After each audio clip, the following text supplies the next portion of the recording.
السلام علیکم ورحمۃ اللہ وبرکاتہ۔ معزز ناظرین، استقبال ہے ہماری یوٹیوب چینل پہ۔ آج میں آپ کے سامنے ایک ایسا مجرب وظیفہ لے کر حاضر ہوا ہوں جس کے پڑھنے سے سخت مصیبت اور بڑی سی بڑی پریشانی انشاءاللہ منٹوں میں حل ہو جائے گی۔ اللہ کی رحمت خاصہ اس دعا کے پڑھنے والوں پر متوجہ ہوتی ہے۔ اللہ اپنی رحمت خاصہ ان پر نازل فرماتے ہیں۔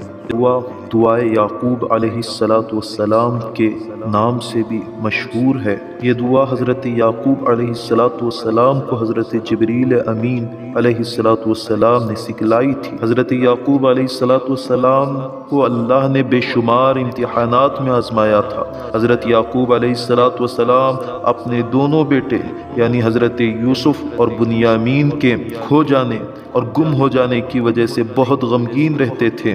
راتوں کی نیند چلی گئی تھی، اندر سے ٹوٹ گئے تھے۔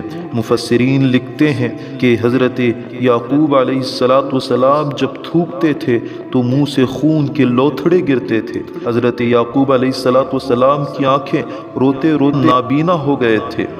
ایک دفعہ حضرت جبریل امین آئے تو حضرت یعقوب علیہ السلام نے اپنا حال بتایا تو جبریل امین نے عرض کیا، اے اللہ کے نبی، آپ اللہ سے دعا کیوں نہیں کرتے؟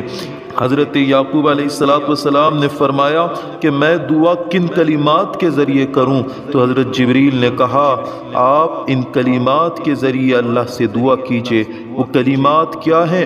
ذرا توجہ سے سماعت فرمائیں۔ حضرت جبریل نے کہا وہ کلمات یہ ہیں، یا کثیر الخیر و یا دائم المعروف، یا کثیر الخیر و یا دائم المعروف۔ ان کلمات کے ذریعے اللہ سے دعا کیجئے، اللہ کے دربار میں مانگ۔ حضرت یعقوب علیہ السلام نے ان کلمات کے ذریعے دعا کرنا شروع کی تو وحی آتی ہے، اے یعقوب، آپ نے مجھے ایسے کلمات کے ساتھ پکارا ہے، اگر آپ کے دونوں بیٹے مر بھی جاتے، انتقال بھی ہو جاتے، تب بھی میں اس دعا کی بدولت آپ کے لیے ان دونوں کو زندہ کر دیتا۔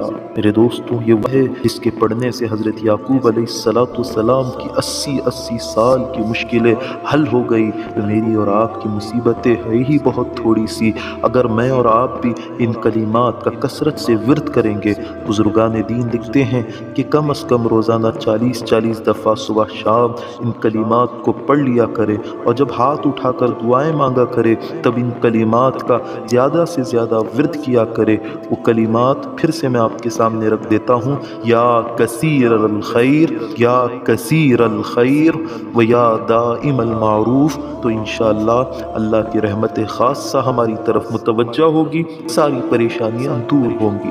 اللہ ہم سب کو اپنی ذات کا کامل یقین عطا فرمائے۔ السلام علیکم۔